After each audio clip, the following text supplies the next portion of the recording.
meeting number 4 of the House of Commons Standing Committee on Finance, pursuant to the House of Commons Order of Reference adopted on December 2nd, 2021. The committee is meeting on Bill C-2, an act to provide further support in response to COVID. Today's meeting is taking place in a hybrid format pursuant to the House Order of November 25th, 2021.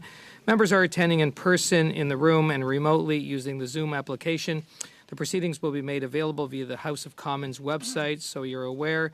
The webcast will always show the person speaking rather than the entirety of the committee. Today's meeting is also taking place in the webinar format. Webinars are for public committee meetings and are available only to members, their staff, and witnesses. Members enter immediately as active participants on all functionalities. For active participants, remain the same. Staff will be non-active participants and can therefore only view the meeting in gallery view. I'd like to take this opportunity to remind all participants that to this meeting that screenshots or taking photos of your screen is not permitted. Given the ongoing pandemic situation in light of the recommendations from health authorities as well as the directive of the Board of Internal Economy on October 19th, 2021, to remain healthy and safe, all those attending the meeting in person are to maintain a 2-meter physical distance. Must wear non-medical mask when circulating in the room, and is highly recommended that the mask be worn at all times, including when seated. Must maintain proper hand hygiene by using the provided hand sanitizer at the room entrance. As the chair, I will be enforcing these measures for the duration of the meeting, and I thank members in advance for their cooperation. To ensure an orderly meeting, I'd like to outline a few rules to follow. Members and witnesses may speak in the official language of their choice. Interpretation services are available for this meeting. You have the choice at the bottom of your screen of either Floor, English, or French. If interpretation is lost, please inform me immediately and we will ensure that interpretation is properly restored before the resuming of the proceedings. The raised hand feature at the bottom of the screen can be used at any time if you wish to speak or alert the chair.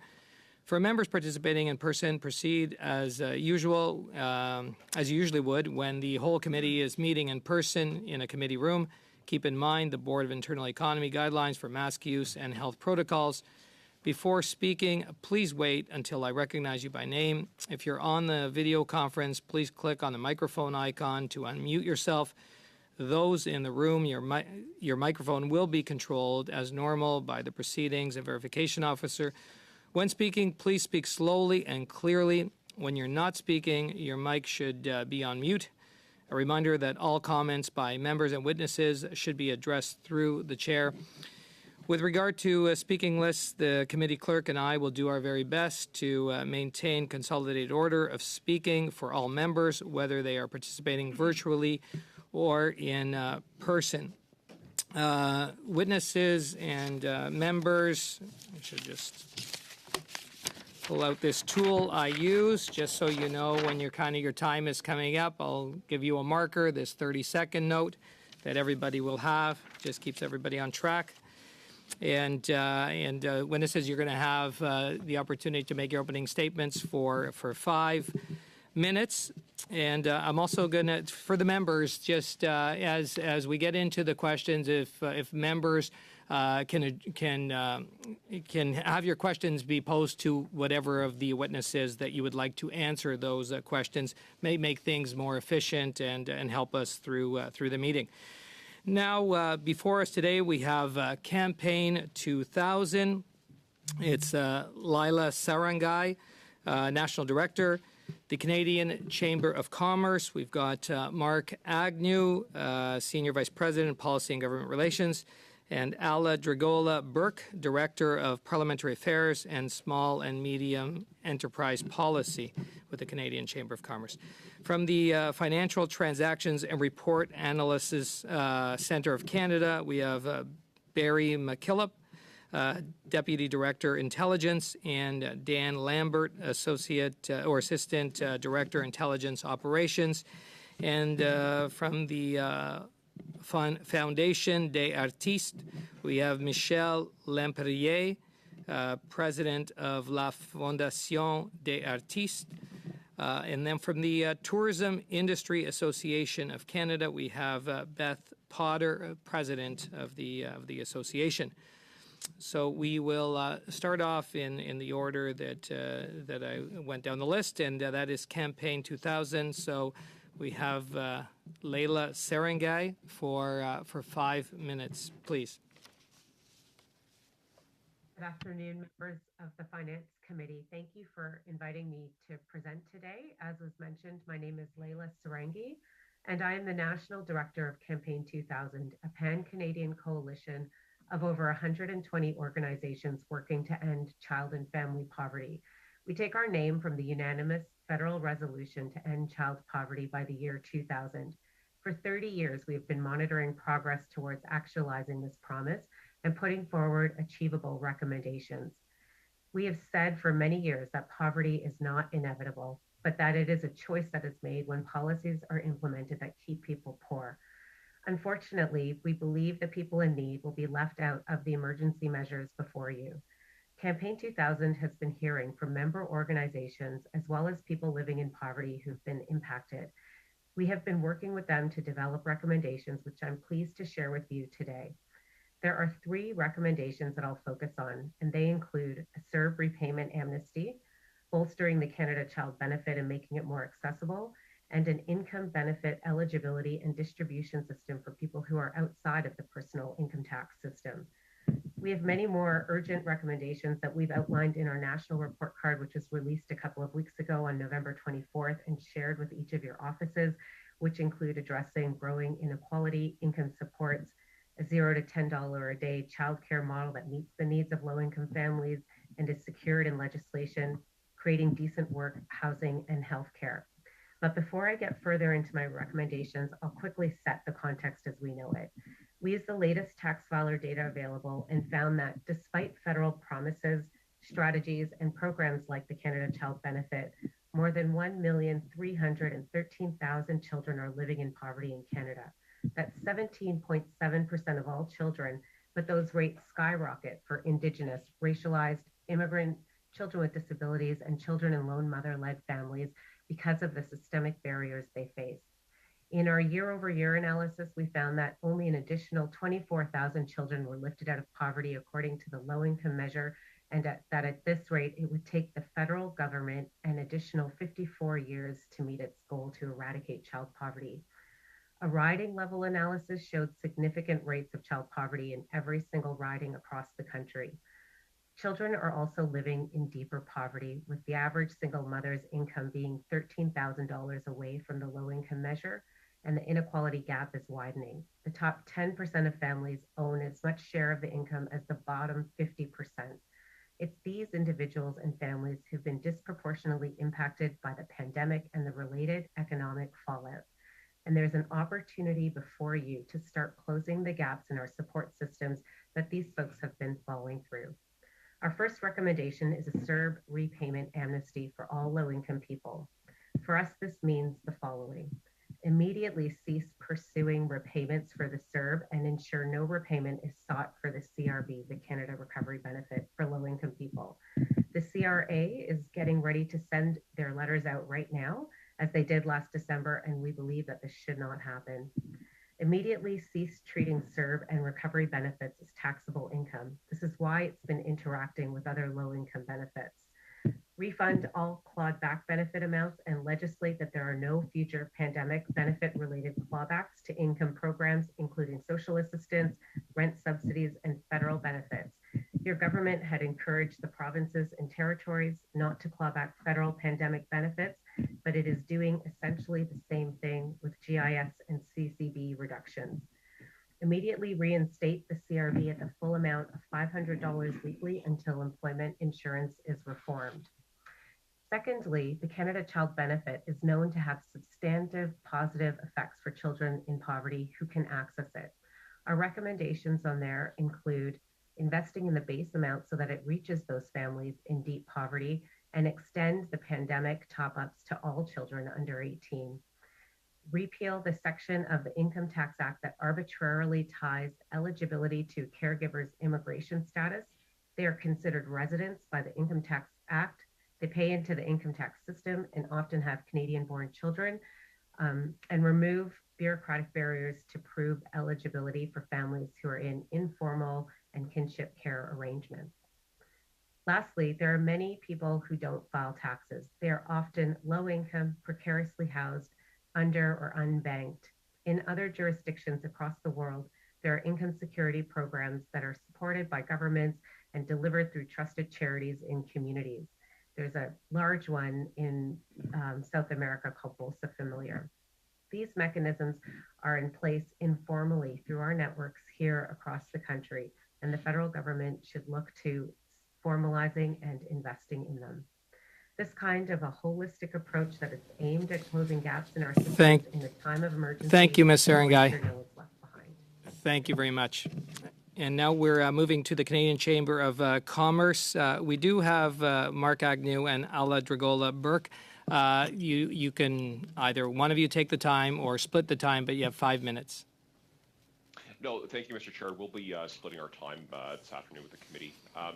Well, Mr. Chair and all members, thank you for the opportunity to speak to Bill C2. It's great to be back at parliamentary committees, albeit still in a virtual form. And just say congratulations to this committee for getting first out of the gate status in terms of various committees with their work underway on the House side. Certainly as Canada's largest business association, many of you will be familiar with the Canadian Chamber of Commerce, and we look forward to working with all of you throughout this upcoming parliamentary session. And my colleague Alla will speak in a moment about some of the specifics of Bill C2. However, at the top of the presentation... Point of order, Mr. Chair. Sorry, the bells are ringing. I think we need unanimous consent just to continue, which I'd be happy to give. Yes, so how long have the bells been? Sorry, I didn't see them go off. I think we have 26 or 24 minutes left or something like 24 minutes. So yeah, we'll look for unanimous consent to be able to keep going till we get to about 5 minutes before the vote time. Okay, and then we'll go up. Okay, looks like we have a unanimous consent. Mr. Agnew, if you can continue. Thank you. So at the top of our presentation, I certainly want to urge passage of Bill C2. I think it's important to say a brief word to situate how we see this in the context of the Canadian economy, particularly with the fall economic statement coming next week. Businesses have repeatedly made clear to us that compounding additional uncertainty and burdens on their competitiveness is not an option. Just to name a few of the challenges that we've heard about from companies, this includes, for example, the continuing application of the automatic escalator on excise taxes for alcohol products, digital services taxes retroactively applied that would scope in Canadian companies and risk retaliation from the United States. Many, many challenges I could go on about, but certainly in a period of economic uncertainty, we are also seeing a very fragile recovery for our members. And although the macroeconomic job numbers are positive, with employment 186,000 jobs higher last month than it was pre-pandemic, there's certainly a lot of work to be done. Accommodation and food services employment is still 16%, or roughly 200,000 jobs below its pre-pandemic levels, according to Statistics Canada's November Labour Force Survey data. The last piece of context that I think is particularly germane for the discussion about the hardest hit sectors in the travel and the hospitality industries are the public health restrictions that still are imposed upon these businesses. Provincial rules continue to constrain the capacity of businesses to operate, and certainly no company opened with success predicated on only operating at half capacity. And as it relates to tourism, certainly no operator in any of your constituencies would have opened with the successes assumption based on not being able to access foreign tourists as part of their business model. And certainly Canadians continue to face a fairly fluid landscape, it's fair to say, with respect to our travel restrictions, and we unfortunately don't have clear data to outline how decisions are made. And certainly while public health is always paramount, I think it's fair to say that the rules remain complex across different modes of transportation, country of departure, and length of trip. And certainly the current rules do act as a disincentive to travel, which I think means that companies that are in the travel and hospitality space are operating with one hand behind their back. In the most recent Canadian survey on business conditions, over 55% of the accommodation and food services businesses said that they expect their profitability to decrease in the next 3 months. And this isn't to go down a deep tangent on issues that aren't related to the question at hand with Bill C2, but certainly I think it's quite important to help set the context for the discussion on the importance of this bill. And now I'll turn to my colleague Alla to speak a little bit more to the specifics about the legislation. Alla? Thank you, Mark. Good afternoon, committee members. It's great to be back. Since early 2021, the Canadian Chamber of Commerce has been calling for a more sector-specific approach to the government's business support programs. While the pandemic has touched all of us in a number of ways, the fact remains that businesses in certain sectors have felt the impacts of COVID more acutely than others. That is why we are pleased to see the next iteration of business support programs include a suite of measures that allow businesses in different stages of recovery to access supports to see them through the pandemic. While Canada's high vaccine uptake and the adoption of proof of vaccine credentials by provinces across the country, many COVID restrictions that had impeded the ability of businesses to operate at full steam over the last 2 years have either been removed or relaxed. But as Mark noted earlier, this is not uniform for all sectors. Businesses are acutely aware that public health measures can be reintroduced at any time, and we need to make sure that they have adequate government support to get through these situations. Bill C2 introduces business support measures that are comprehensive and provide support for those businesses who continue to have operations restricted, as well as those who are seeing the revenues return. The Tourism and Hospitality Recovery Program provides targeted support for the tourism, travel, hospitality, and arts and culture sectors, while the Hardest Hit Sectors Recovery Program provides some relief to businesses in other sectors that continue to see revenue declines of 50% or more. For businesses that do not fall into either of these categories because of revenue declines that are less severe, the Canada Recovery Hiring Program is available to help cover wages if a business's wage bill is higher today than it was in March and April of 2021. Bill C2 also includes maximum wage and rent subsidy supports for businesses that are impacted by fresh lockdowns in the future, an important measure as uncertainty increases with the emergence of the Omicron variant. Ultimately, the most important thing is to ensure uninterrupted support for those businesses that are still struggling. Therefore, we encourage all parliamentarians to pass this legislation without delay. Thank you, Mr. Goloburk. And now we're going to move to the Financial Transactions and Reports Analysis Centre of Canada. And we've got Barry McKillop and Dan Lambert, and you've got 5 minutes. Thank you, Mr. Chair, for inviting FINTRAC to participate in this panel as part of your review of Bill C2. As mentioned, I am joined by Dan Lambert, my Assistant Director for Intelligence, but in respect of the time of the committee, I will do the opening comments this morning, or this afternoon. Cet après-midi, j'aimerais parler brièvement du mandat de CANAF. And I would like to speak briefly this afternoon about FINTRAC's intelligence mandate and the valuable role the Centre plays in supporting the money laundering and terrorist financing investigations of Canada's police, law enforcement, and national security agencies.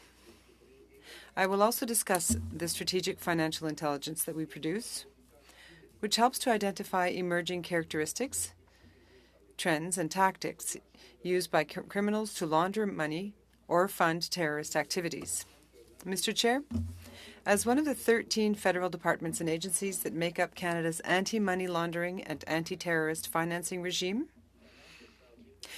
FINTRAC is responsible for ensuring the compliance of certain business sectors with the Proceeds of Crime, Money Laundering, and Terrorist Financing Act, and for generating financial intelligence for Canada's police, law enforcement, and national security agencies to act upon. Intelligence has been more important than ever as criminals and terrorists have sought to take advantage of the global pandemic to enrich themselves and advance their illicit enterprises. Over the past year, the Centre generated more than 320 disclosures of actionable financial intelligence related to the laundering of proceeds stemming from fraud, corruption, and other financial crimes associated with the global pandemic.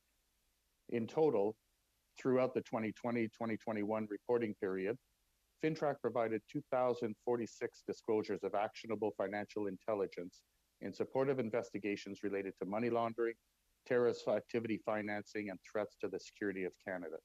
Since becoming operational in 2001, the Centre has provided more than 21,000 financial intelligence disclosures to Canada's police, law enforcement, and national security agencies. Last year, our financial intelligence contributed to over 376 major resource-intensive investigations and hundreds of other individual investigations at the municipal, provincial, and federal levels across the country. As I mentioned earlier, Mr. Chair, FINTRAC also produces strategic financial intelligence, the goal of which is to inform Canada's security and intelligence community, regime partners, and policy decision makers, Canadians, and our international counterparts about the nature and extent of money laundering and terrorist financing activity in Canada and throughout the world.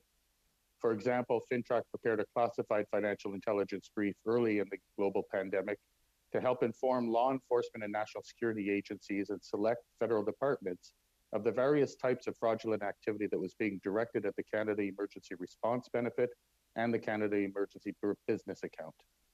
This financial intelligence brief was based on 395 suspicious transaction reports that FINTRAC received in relation to the Canada Emergency Response Benefit and the Canadian Emergency Business Account between January 1st and June 30th, 2020.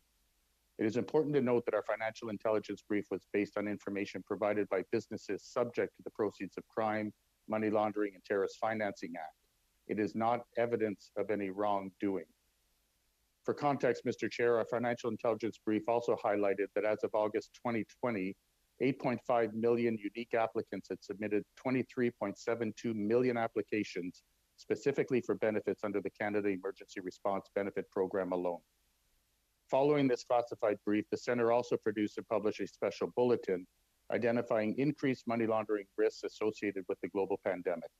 This included the laundering of proceeds of crime by counterfeiters selling fake COVID-19 test kits and pharmaceuticals, and cyber criminals employing COVID-19 versions of popular phishing and blackmail scams, which directed victims to send virtual currency for donations and ransom payments. The bulletin was meant to assist businesses subject to the Act in managing their money laundering and terrorism financing risks during the global pandemic. Monsieur le Président, depuis le tout premier confinement, Mr. Chair, from the earliest lockdown in 2020, FINTRAC has continued to receive and analyze reporting, including suspicious transaction reporting, and provide actionable financial intelligence to Canada's police, law enforcement, and national security agencies. We are committed to working with Canadian businesses and our domestic and international partners to protect the safety of Canadians and integrity of Canada's financial system. Thank you. On time, and now we're moving on to the Fondation des Artistes, and we have Michel Lampérier with us. He's the president, and we'll hear from Michel now for 5 minutes. Good afternoon, everyone. Thank you, Mr. Chair, for the introduction. Ladies and gentlemen, the Fondation des Artistes has existed for over 35 years. Its mission is providing professional artists with temporary or one-time financial assistance who are going through a precarious period. It supports all artists and all professional artists and craftspeople, no matter what their age or area, which is to say actors, singers, musicians, dancers, circus performers, multidisciplinary artists, and many others too. The help we provide is done so impartially and is given as donations. These allowances allow artists to meet their basic needs such as housing, groceries, healthcare, and so forth. Since artists do not have access to employment insurance as independent workers, the assistance they receive from the Foundation allows them to make it through a difficult period, to keep producing their art, and to pursue their careers. As you know, the arts sector is an area where precariousness is ever present. The COVID-19 global pandemic, of course, has made that sad reality even worse and greatly impacted the world of culture. In 2018 and 2019, the Foundation gave out about $260,000 in assistance to artists. Well, over $2.75 million was distributed as emergency assistance in 2020 and 2021. That is 10 times the amount previously handed out in the previous years. This represents over 1,975 donations granted just over the last 12 months. The growing number of artists requiring support from the Foundation was possible, or that received support rather, was made possible thanks to the support of major players in the industry such as Netflix, Warner Media, private foundations, the Conseil des Arts et des Lettres, our own Jean Duceppe Fund, and of course the Emergency Fund for Artists and Cultural Sector Workers, funded by the Quebec Ministry of Culture and Communications, which provided initially an amount of $2 million that we went through in just a few months. Luckily, that was replenished with a further $3 million in the fall of 2021. It's thanks to the excellent reputation of the Foundation that the Quebec government was able to work with us in all confidence. Our irreproachable ethics, a solid process, and continuous collaboration between the government and the Foundation were extremely helpful in helping artists get through this difficult period. Total transparency in our procedures was established with, of course, regular accountability. Unfortunately, now our funds, including the funds that we received from the Department of Culture and Communications of Quebec, are now gone. As you must know, according to Statistics Canada, the performing arts GDP dropped by 66% during the first 2 quarters of 2020. About a year after the beginning of the pandemic, it remains at 64% of our complete recovery. I think you can well understand how alarming the situation is. I would be pleased to answer your questions if you have any for me. Thank you. Merci, Monsieur. Thank you, Mr. Laperrière. Move to the Tourism Industry Association of Canada and Ms. Beth Potter, who's the president. And just before, Ms. Potter, you get going for your 5 minutes, members, as soon as Ms. Potter has concluded, I think she'll have enough time. We've got 12 minutes before our vote. We're going to suspend. We're going to go up and vote in the chamber, come back down, and then we will start our first round of questions. Ms. Potter, the floor is yours. Well, thank you, Mr. Chair, Monsieur le Président. Thank you, Mr. Chair. Mr. Chair and dear committee members, I would like to thank you for having invited me today. My name is Beth Potter, and I am the President and CEO of the Tourism Industry Association of Canada. And I want to thank you for allowing me to appear today before you and for the opportunity to share with you just how important BC2 is to businesses and employers in Canada's tourism industry. TIAC is the national voice for tourism in Canada, and we aim to improve its global competitiveness through leadership and advocacy. We represent a broad suite of tourism sectors, and our advocacy work at the national level involves promoting and supporting policies, programs, and initiatives that will benefit the sector's growth and development. Many of you will have heard me say this before, and I will say it until it is no longer true. When the pandemic struck, the tourism industry was the first hit, the hardest hit, and it will be the last to recover. TIAC's top priority is to work to recover what has been lost over the last 20 months because of COVID. Before the pandemic, in 2019, total tourism spending in Canada hit an all-time high of $105 billion, and it had been growing for years. Fast forward 1 year, and total tourism spending dropped by half, down to just over $53 billion in 2020. 50% of total tourism spending in Canada disappeared in just 1 year. Domestic spending dropped by 40%, and international spending got decimated by 87%. Total tourism GDP dropped by 50%, and as a result, our industry's contribution to Canada's total GDP dropped from 2% to 1%. Employment in our industry also saw a significant decline. In 2019, we had 748,000 direct jobs and supported almost 2 million in total. 1 in 10 workers in Canada had a job related to tourism. In 2020, that all changed. The number of direct jobs dropped by close to 30%, down to 533,000. And all related jobs dropped to 1.6 million. These stats are not just numbers on a piece of paper. Jobs are a sense of pride to many. It is how they pay their bills and support their families. Jobs in our industry make a mark on this country, our friends, and our neighbors. The pandemic impacted tourism more than any other sector. By December of 2020, active tourism businesses were 10% below the previous year. This is more than 3 times lower than the contraction of the Canadian economy overall at 3.1%. No sector was spared. With the recent new variant and increasing testing requirements, as an industry, we feel like we are going backwards.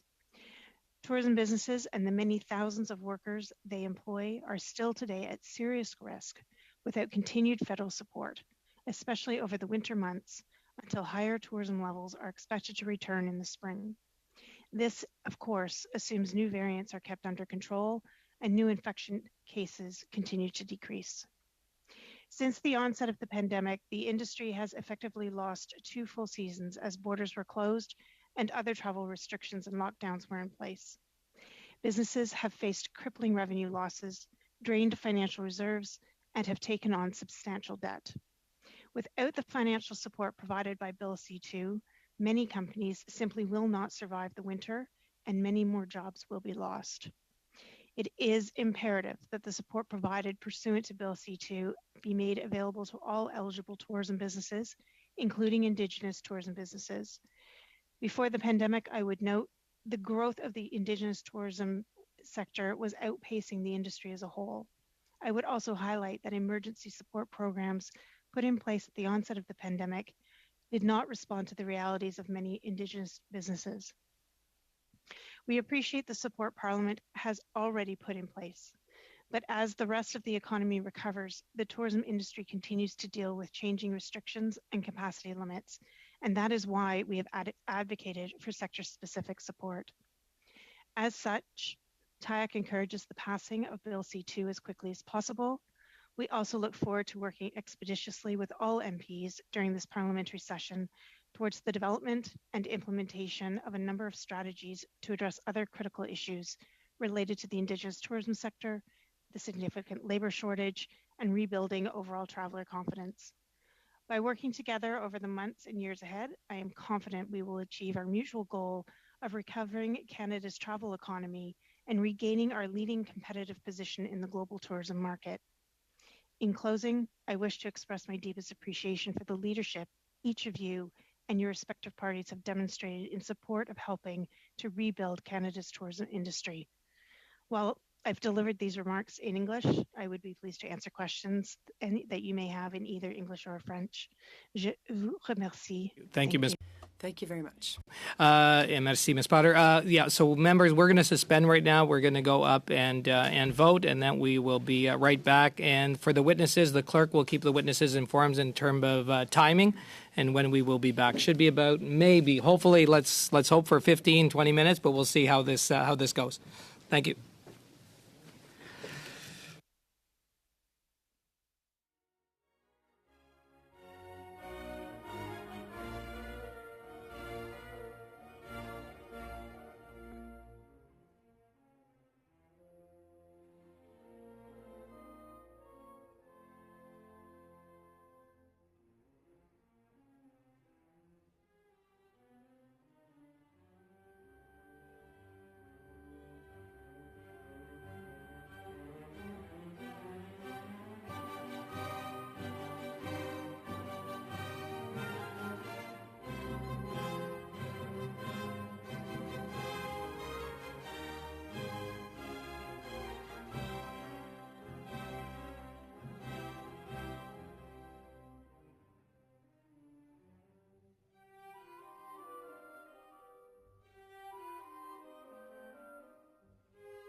Members, we're going to get started again.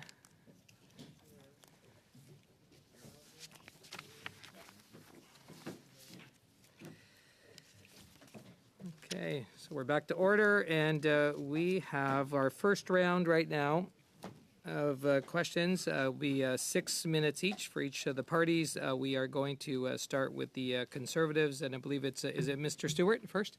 Yes, Yeah. for 6 minutes, Mr. Stewart. Thank you, Mr. Chair. I just want to also thank all of the witnesses for being here today. Mr. Chair, I had a question first. Will this committee go longer today, or did we lose that time because of the time it took to go up and vote?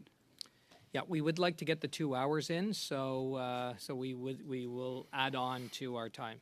Okay. My question today, thank you, Mr. Chair, and through the chair, my question today is for FinTrack. Can you elaborate to the committee in what moment FinTrack first believed defrauding the original CERB and CEBA was inevitable, or at least for the potential of that? I know that in July 2020, you met with this committee, the Standing Committee on Finance, and I know that you warned of the potential. And in your commentary earlier, you mentioned about advising as early as January of 2020, but I'd just like to get some clarification on when FinTrack first realized the potential for the defrauding of the programs.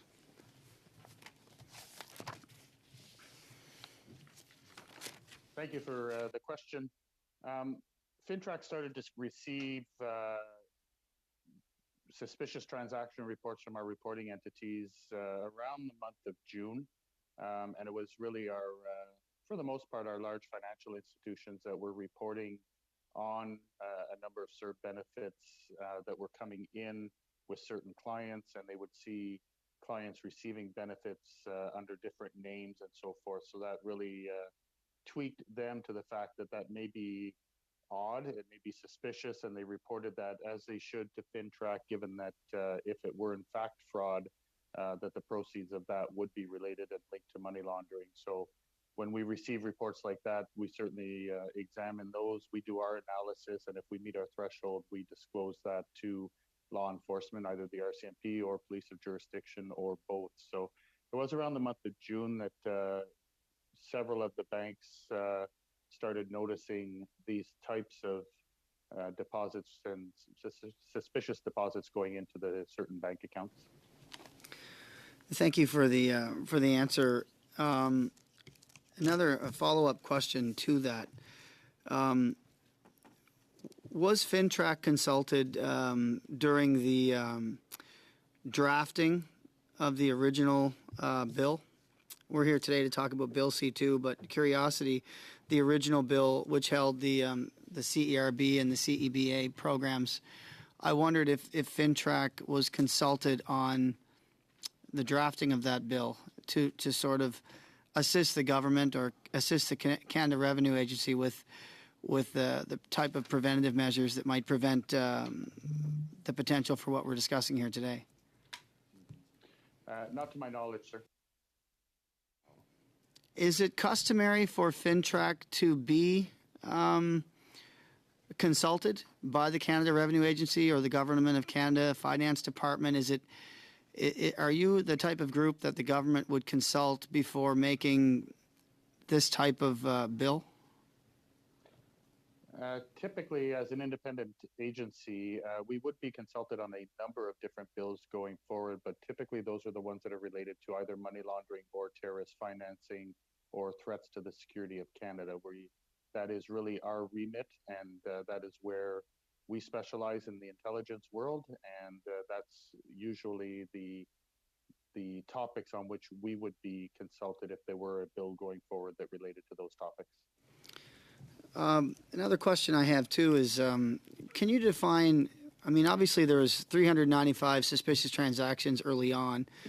You spoke of money laundering, which is done by criminals or criminal organizations and the like, but I wondered, can you define how much money you think poured into criminal enterprise, and if any of that that money laundering or financing was actually undertaken by terrorist organizations, either in the country or outside of it? I'm unfortunately not in a position to actually quantify the amount. The intelligence that we provide in many cases, it's based on suspicions that are identified by the reporting entities. So they, in fact, are the ones that achieve a level of suspicion. They submit the suspicious transactions to us.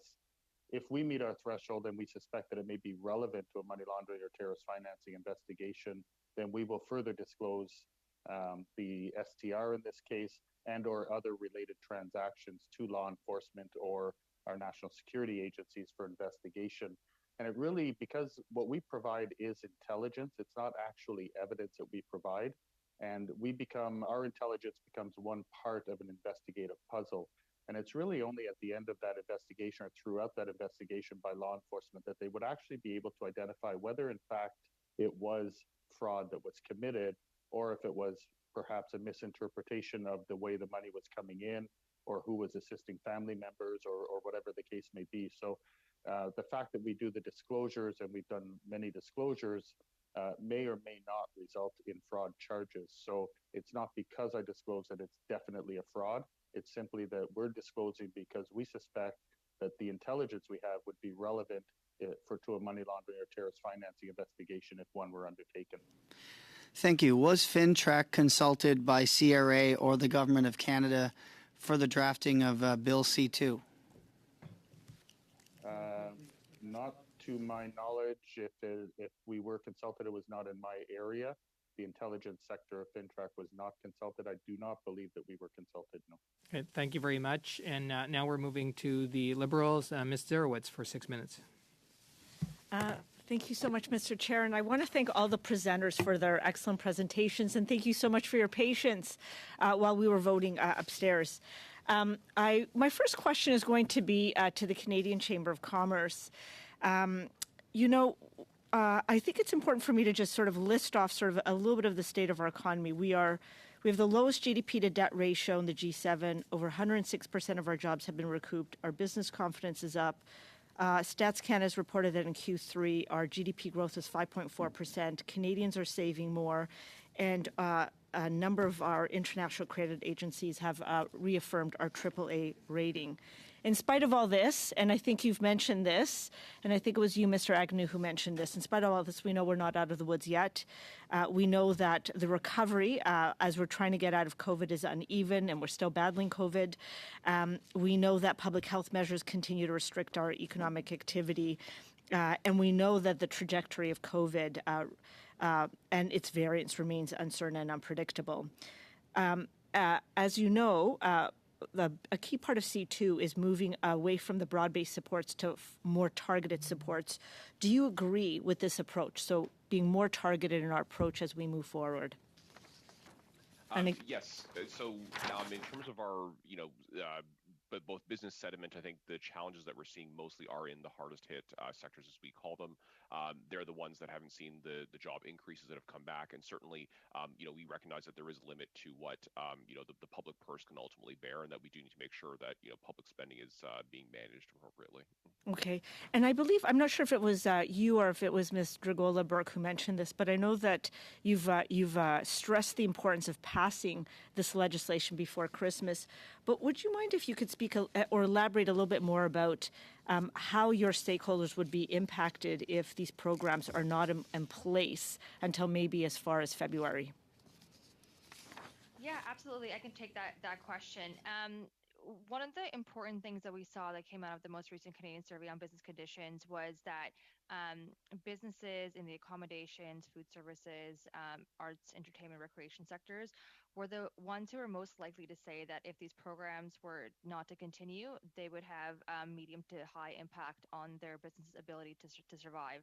And that's countered with businesses from across sectors where majority of them had said there would be little to no impact.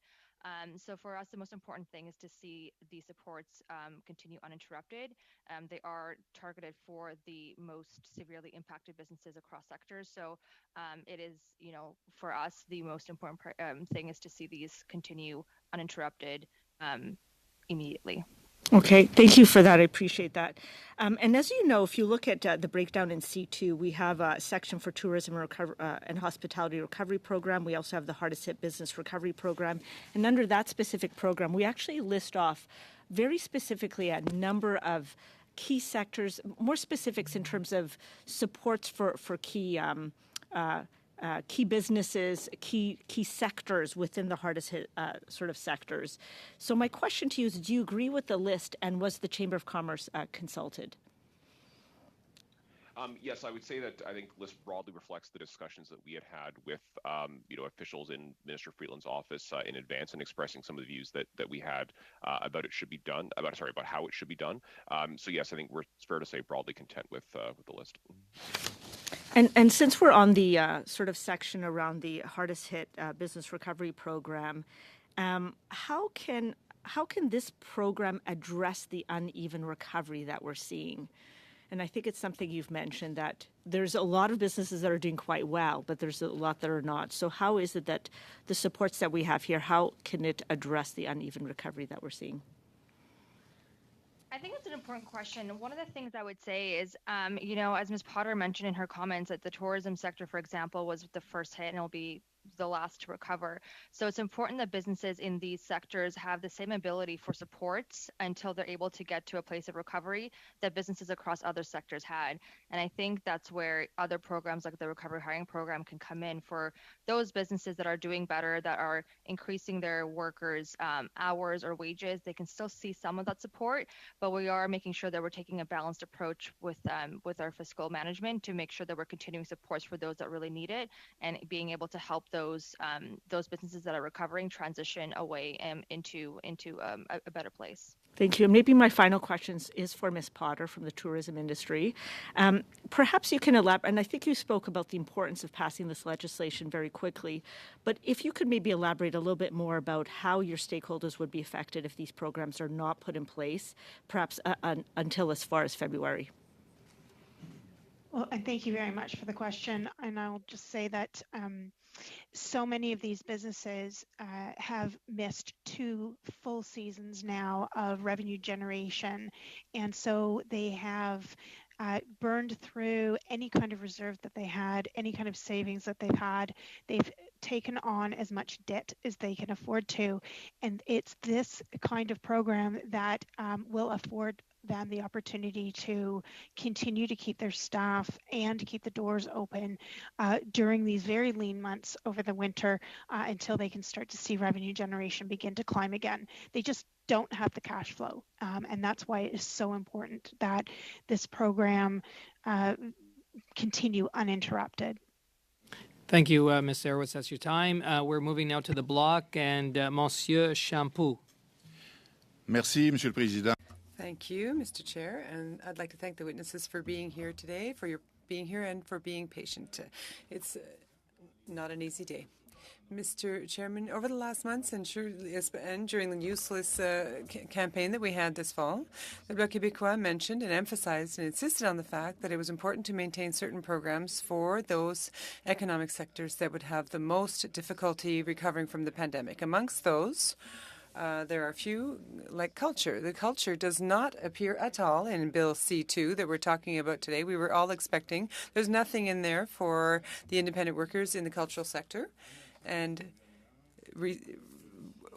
recently, the government announced that we told the government that that category should be included in C2, or we would oppose the bill. We are told that the government is unable to include them in this bill, which is hard for us to accept. I'd like to ask Mr. Laperrière from the Fondation des Artistes this following question. First of all, Monsieur Laperrière, thank you for being here and welcome. I'd like to know how you in the cultural industry reacted when you realized that there was no help being provided for the cultural sector in Bill C2. Answer. Well, obviously, during the election campaign, we were told through the Prime Minister that a Liberal government would want to establish measures to help the cultural sector. Obviously, if there's nothing in this bill, people will not only be disappointed, but they'll feel quite desperate. The arts and performing arts sector, the cultural sector,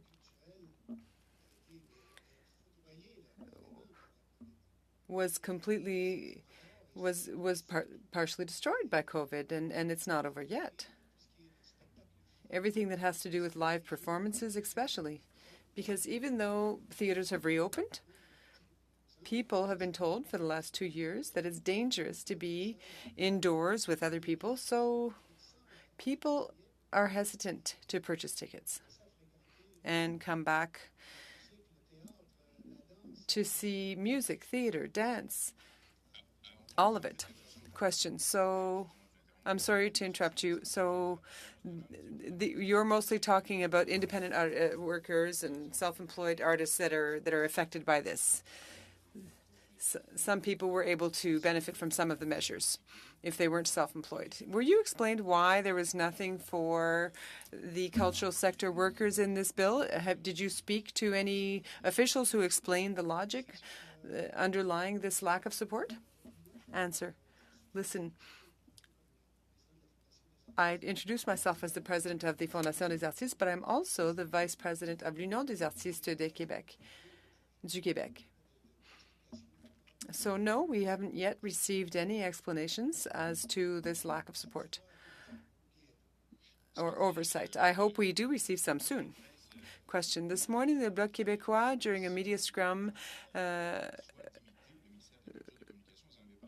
we suggested to the government that they imitate the Ministry of Arts and Culture and Communications, which you mentioned in your opening remarks. Now, you are a recognized figure and you have a great deal of experience in providing that kind of support to the cultural sector. So we suggested this to the government. And if the government did take our suggestion, would you be able to help the government administer these funds and help them provide support to artists? Answer. Well, since we do have experience doing that with the Quebec government, we have developed some expertise and a way of doing things that certainly could help. And I say help the government in that sense. Of course, there would have to be, we'd have to decide how to proceed. Certainly working with officials, of course, but I think we could be a conduit. The government doesn't have to necessarily make a donation to the foundation that we would then distribute. But just as we did with the provincial government, it's government funds that we received and that we became responsible for them while being completely accountable on a regular basis and open and transparent in our processes with the government. And if the government ever wants to work with us, we would be pleased to do so. Wonderful. Question. Earlier, you said that you had handed out 10 times the amount of money as in previous years. If you were to take over a fund or manage a fund for artists or for the cultural sector's independent workers, could you tell us what kind of demand you'd be facing? How many what kind of applications do you think you would receive or requests for help? Answer. Well, with the Quebec government, there were two large amounts. First, $2 million. And we handed out $2,000 checks because we thought, well, if CERB had arrived at the $2,000 a month amount, that means that people would be able to put food on the table and pay their rent with that amount. So we thought it was a reasonable amount. So out of those $2 million, we put out 950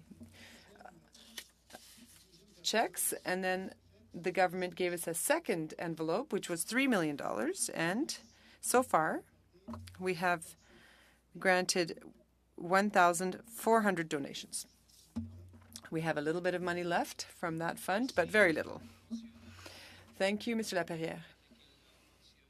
And thank you, Mr. Chapeau. DP and Mr. Blakey for 6 minutes. Thank you very much. Ms. Sarangi from Campaign 2000, I just wanted to come back to you. I think the Liberal government has made it very clear that with this bill, they've said we're out of the woods on the economic side of the pandemic, with the exception of one or a couple, business categories. But largely, there's no support for workers here, and they've said that they're not going to leave anyone behind. But I know you had talked about a CERB repayment amnesty. You talked about some of the benefit clawbacks that we're experiencing. And I know that in respect of CERB, there's certainly been a lot of allegations, but there hasn't been a lot of quantification about, CERB fraud and things like that.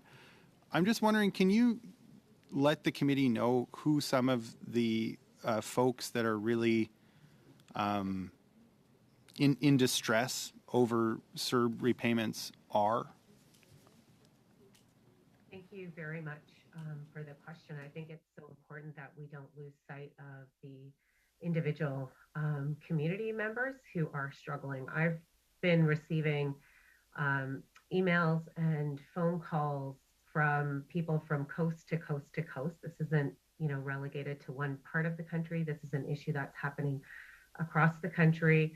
The amount of stress that families are under. So I have had, for example, an email from a single mother out in BC who has 2 children with disabilities, and she's on ODSP and received the CERB because she lost hours of work, and received the letter last December to say that she needs to provide more information or she will have to pay back. The amount of stress has led her to contemplate suicidal ideation. And that is a theme that I have heard from almost every person who has contacted me. I have a senior who contacted me from the Northwest Territories who has been rendered homeless because her GIS payments have been reduced. She is sleeping in her car, and she is a senior in the Northwest Territories. I've heard from people in Nova Scotia who have been forced to sell their business because they're not able to maintain their B&B. They don't have enough money. They've been kicked off of the GIS. All their GIS has been clawed back in the recalculations, and she is living on just over $1,000 a month, and that makes her ineligible for a provincial financial support program because she's not making less than $1,000. She's making just somewhere above the $1,000 a month. There's nowhere in this country that is an income that can allow you to pay your rent, pay for medication, and pay for food and support your families. This is causing so much stress to the most vulnerable people in our communities. We cannot continue to let these folks fall through the cracks in our system. Now, presumably, if the government is insisting on repayment of CERB money from low-income folks, it's because they're hoping to generate revenue or to offset costs. How much do you think the government is likely to collect from some of Canada's poorest people who are already living in financial distress? Probably not much. If the payment programs that they're talking about are $10 a month, $25 a month, they've said, oh, we'll work with folks within their given capacity. But I'm telling the committee here that there is not even that extra $25 or $10. I think some people were so scared that they have cobbled together borrowed money and paid back some of the amounts, and we're talking upwards of about, I think the maximum repayment is about $14,000 per family. That was the maximum. But for most of the cases, this money does not exist. Our new social contract was stay at home, isolate at home, stock up on your groceries, get your food delivered, buy your PPE, extra cleaning supplies. Your kids, buy more computers for your kids, increase your broadband so they can learn at home and socialize online. These were real costs, and the CERB and the CRB went to those items, those itemized things, and the money is just not there in the bank accounts to be able to repay. So I think that the federal government's really going to get a negligible amount back, if any. And so we talked a little bit about the clawback of benefits for the GIS, for instance. Now, were folks who were GIS recipients, are you aware that they received any kind of notification from government when they applied for the CERB alongside their acceptance into the pandemic benefit program, that those benefits could be clawed back in the following year, and that they should set some aside because their income next year wouldn't be anything like their income in the preceding years? That was never part of the messaging that people heard or were given. And in fact, I've heard stories of people who called CRA and asked, am I going to be penalized for collecting the CERB because I cannot afford to be penalized? And were assured that they would not be penalized in any kind of way. And then the following year had their GIS clawed back. And we're talking about seniors making less than $19,000 a year. It's really. Thank you. Would that also be that's true your for the time, Canada Child that's Benefit? your time, Mr. Blakey. Thank you. Yeah. We are now moving Point into our d'ordre, Monsieur le Président. Point of order, Mr. The interpreter said that it was very difficult to interpret with the last witness because of the quality of the sound with her micro. So I'm not sure if we can do better with the coming questions. I'd be happy just to quickly re-ask. Ms. Serengay, if you can just raise your mic closer, yes, too, but not too close because we don't want to get the popping sound, but closer, yes. Yeah, quickly, just if you can conclude, and then we are moving into our second round and with the Conservatives and Mr. Poilievre. Thank you. I just had mentioned that the GIS recipients were not aware that there would be any sort of reductions to their GIS in the year following collecting the CERB. Nobody was made aware, even in cases where they had asked that specific question. Thank you. And now second round to the Conservatives at Mr. Stewart for 5 minutes. Thank you, Mr. Chair. So my questions, again, through the chair, my questions are for FinTrack, just as last time. I was wondering if the witnesses from FinTrack could sort of lay out a description of what some of these suspicious transactions look like, kind of elaborate on what it looked like at first glance, and kind of lay out some of the examples of how pandemic benefits were fraudulently taken by criminals and criminal organizations. Sure. First of all, just to clarify, the suspicious transactions we saw, any reference to a criminal organization, there were no criminal organizations actually applying for the benefits. There were some criminals who appeared organized according to the reporting entities and those that report to us, which means there may have been one or two that appeared to be working together. But we didn't actually see organized criminal groups that were doing this. So just to clarify that. But typically, there are a couple of things. One is that many criminals, if they're involved in trying to take advantage of a benefit program like CERB, unfortunately, these unscrupulous people are also taking advantage of many other things. They're often involved in human trafficking or drug trafficking or any other kind of criminality. So in many cases, the CERB benefits were referenced in the narrative section of a G section or of an STR, where it simply said that the person over and above other suspicions also received X number of CERB payments over the course of X number of weeks or months. So that is one where CERB was referenced in an STR, but wasn't necessarily the focal point or the focus of the STR. In other cases, I guess probably the most typical one you would see is one person who has a bank account and is receiving multiple CERB payments under different names going into his or her bank account. And then that money would be quickly dispersed either through money transfers to someone else, to themselves in another institution, or the money would be taken out almost immediately through cash withdrawals at ATMs, for example.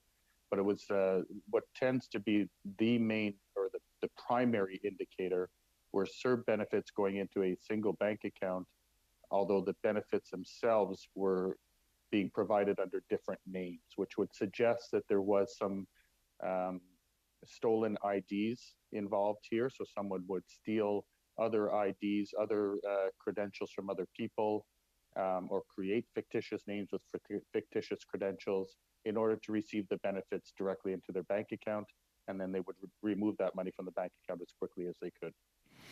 I appreciate that. Could you also elaborate on the CEBA program and what type of activities you noticed with that program? It would be similar. It could be using shell companies or simply businesses that were created that did not have significant online presence. We've seen this in other areas, not distinct and unique to CEBA benefits, but it was an opportunity for, the criminal-minded individuals to set up a company in order to receive, or to have a company that was essentially going bankrupt, or they had it on as a shelf company, and they would reactivate it in order to receive the benefits, and then they would. Point of order, Mr. Chair. Sorry, the bells are ringing. We have to have unanimous consent to continue. Okay, I look Sorry for to unanimous interrupt. consent. Yes, so we'll do what we did the last time, just about till about 6-7 minutes before we have to get up to vote. Okay, thank you. Okay. Last question, potentially to FinTrack for now. Has the government, the CRA or the Finance Department, has anyone in the Canadian government assured FinTrack that organized, criminals or the criminally minded will not be filling their pockets with taxpayers' dollars once again? I do not believe that they would be in a position to give us that assurance. Criminals have historically and in the future will continue to do their best to get around anything if there's an opportunity to make money. They are motivated by greed, and this unfortunately is not limited to the federal government benefits. We've seen criminals take advantage and try to take advantage of benefits across all the provinces as well as internationally. So unfortunately, while the vast majority of the money that's going out is going out to Canadians that need it, Canadians that are benefiting from this and require that support, the criminal element, whether it's in Canada, whether it's international, they will always try to take advantage. Our role and the role of our reporting entities and the role of law enforcement is to try to identify those individuals, try to intervene with them, and try to lead to enforcement actions eventually against them. So I don't think that anyone, and I could not give you assurances, nor could I design a program that would be criminal proof. But we have a regime that is working well. We're working together. We have great cooperation. We have great reporting. And we are working well to try to identify those that are trying to take advantage of the system, whether it's here in Canada or in the instances where we can assist our international partners. Thank you, Mr. McKillop. Thank you. And now we're moving to the Liberals for 5 minutes. Mr. McDonald. Thank you. Thank you, Chair. I'm just going to follow up with a couple of questions to FinTrack relevant to the relationship they have. Can you explain your relationship between your FinTrack and CRA? We have a very good relationship with FinTrack, with CRA. Actually, they are a disclosure recipient. So anytime we meet our threshold for money laundering and we see that the transactions may be related either to tax evasion or criminal use of the tax system or the charities, we can disclose proactively to CRA. We can also disclose proactively to Revenu Québec, and both Revenu Québec and CRA both have the authority and the opportunity to submit what we call voluntary information records to FinTrack, where they can explain to us and outline to us investigations that they are currently undertaking and seek our assistance in their investigations. And we've had some very good, in fact, mentions in the media of support that we've been able to provide to CRA in several of their investigations over the years. Therefore, from an intelligence perspective, we do work well with CRA. They are good partners, and we work with them right across the country. So based on your numbers, do you have any numbers or statistics on pre-COVID relevant to financial intelligence on I'm not going to use the word organized crime because I don't think that's appropriate anymore after your clarification, but on these types of files that you're dealing with, that the banks make observations, or I think you used the word threshold at one point in your opening remarks. Well, we get 26 million or 30 million transactions a year from our reporting entities, both large banks, small banks, medium banks, money service businesses, casinos, accountants. We have 9 different reporting sectors that all report to us. The suspicious transaction reports have in fact been increasing over the years. And a lot of that may have to do with the fact that we've developed some very, very successful public-private partnerships, which have led to the identification of indicators, which can then be used by our reporting entities as very specific indicators that they can use in their monitoring systems to generate the financial transactions that hit certain red flags related to things like human trafficking, child sexual exploitation on the internet, fentanyl trafficking, romance scams that tend to take advantage of the elderly, as well as the underground banking and the use of casinos for laundering money. So the transactions and the reporting transactions that we get in terms of suspicious transactions have been increasing. The quality has been increasing. Over the years, historically, we've done, I would say in the last, just looking at the last 3-4 years, for example, we've averaged over 2,000 disclosures of actionable financial intelligence to our law enforcement, national security agencies, and our law enforcement partners across Canada and internationally. And fraud tends to be fraud, generally speaking, whether it's a romance scam type fraud, whether it's a 419 fraud, whether it's any type of fraud that you can think of. Fraud tends to be included in somewhere around 30 to 33% of our disclosures. So fraud is always one of the top 3 predicate offenses to money laundering. And there are, as you know, several different types of fraud, and that could go anywhere from email account takeovers to the CERB fraud that we're seeing and that we have seen. So fraud is always, unfortunately, a significant percentage of our disclosures year over year. Just one quick final question. I had constituents in my riding that had their accounts frozen that were collecting CERB, and they were frozen by CRA. Is that a link back to your organization as well? That a flag went up and said, you know what, something is not right here, so let's freeze this account until we figure out or understand what the issues are? Well, we have no authority to freeze accounts nor to request that CRA or anyone else freeze accounts on behalf of anyone. If in fact we had done a disclosure to CRA and as part of their investigation they determined something was amiss and they asked the banks to freeze the account, that would be completely and solely with respect to the CRA and their authorities, or the bank and their authorities.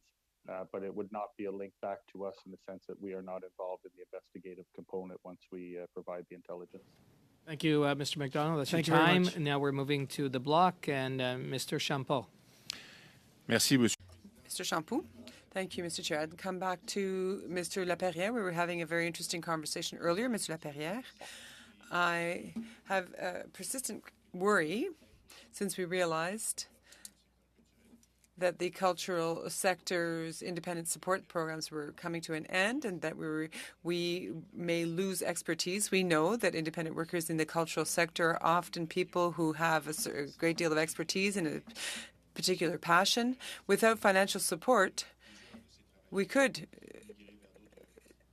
imagine that many of those people will move to other sectors of activity if they don't receive assistance quickly. What is your assessment of the potential damages that could be seen in the cultural sector? Answer. You have described the problem very well. I'm thinking about the next generations, the young generations, people that are graduating from specialized schools, from conservatory, from music conservatory, theater conservatory schools. And the last couple of years for them have been catastrophic. There's no opportunity for them to perform to express themselves, to show the world their talents, to be recognized and be known. For me, this is particularly problematic.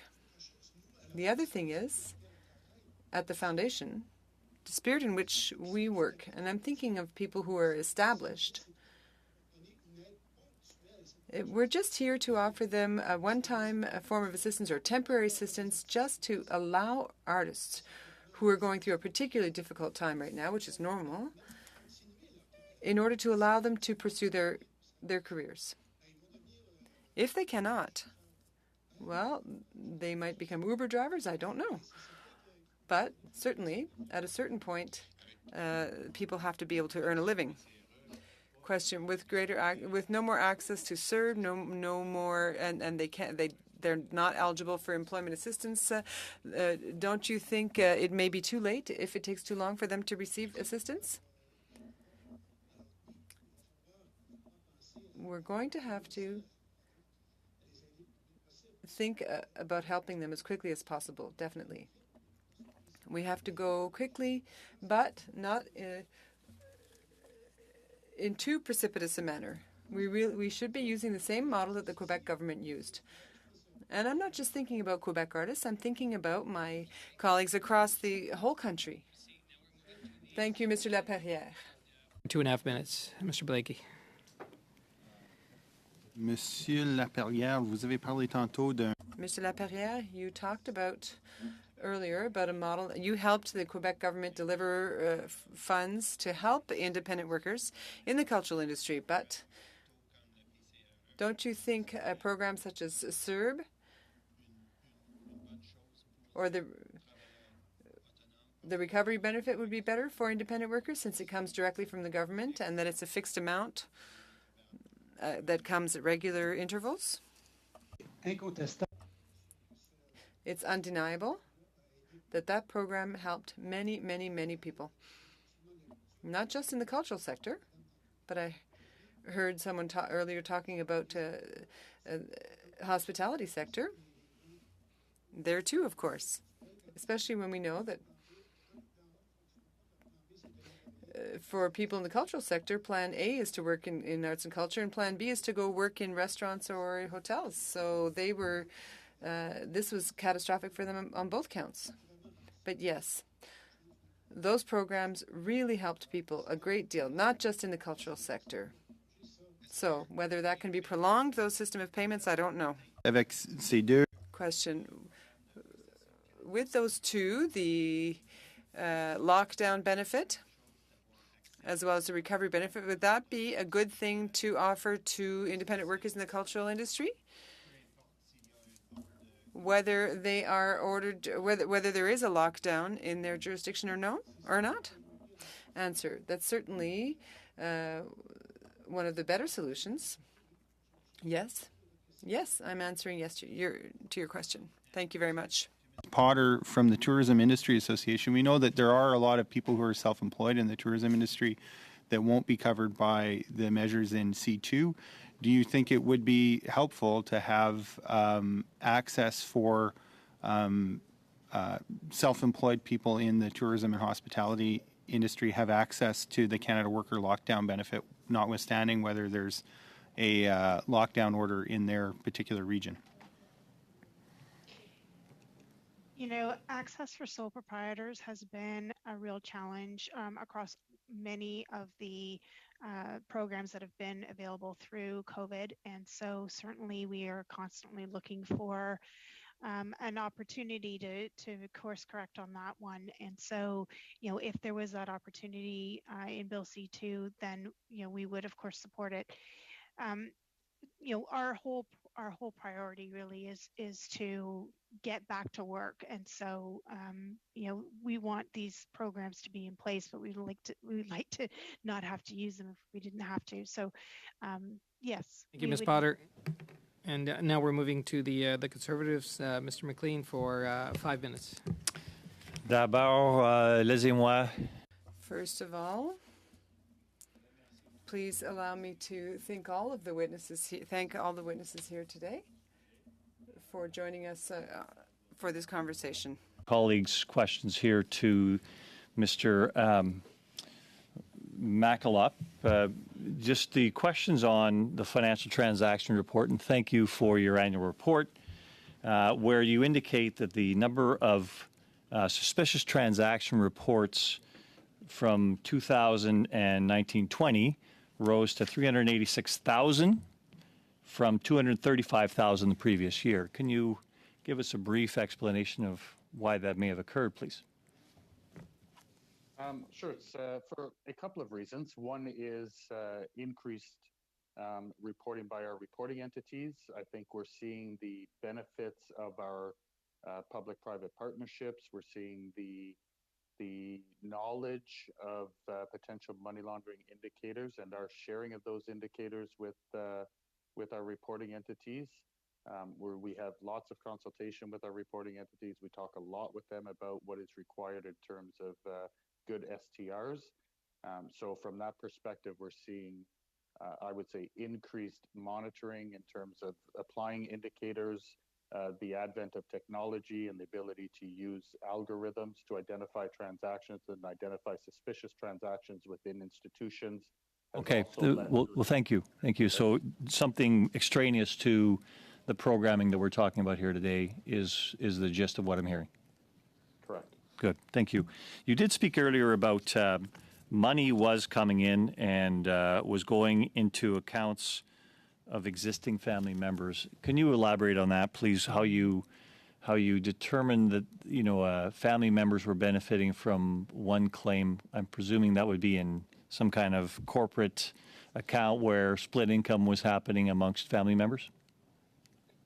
Not necessarily. It could have been one person in the family that applied, but was using their bank account where other members of the family were using the same bank account to have the money being deposited. Okay, so it isn't just a corporate one. Did you see any corporate transactions that were flagged as being potentially crossing the line of many payments going into one account and being distributed to family members? There would have likely been instances of that. We would have seen under CEBA, for example, there may have been money going into a corporate account and then quickly sent out to a personal account. All right, thank you.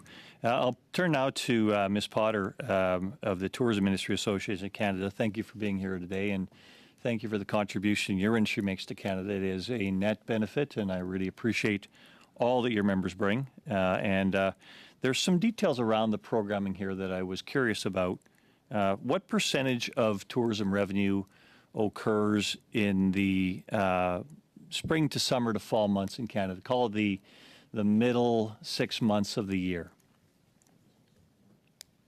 So what I can tell you is that, in the what we call the high season in the summer months between May and October, that one day's revenue can equal a week's revenue in February. And I think that kind of gives you a sense that for a lot of businesses, they really rely on that summer season. Now, of course, there are businesses that are solely winter season, but there are also a number of a number of sectors. Take the business event sector as an example, that really rely on the shoulder seasons. And so, at this point, I will tell you that that the split between those that need that have year-round revenues and those that don't is about 60-40.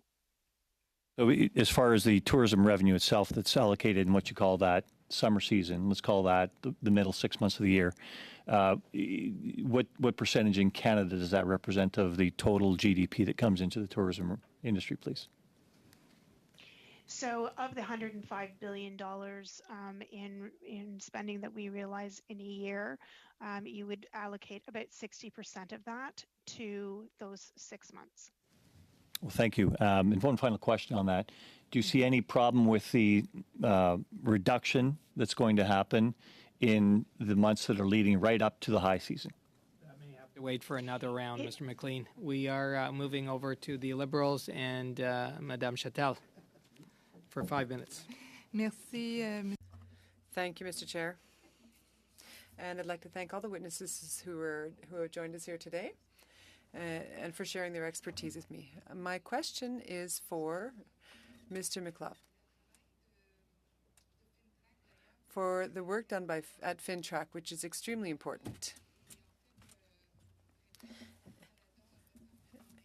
And I'm proud to say that here in Canada, we have some of the highest standards when it comes to identifying financial crimes.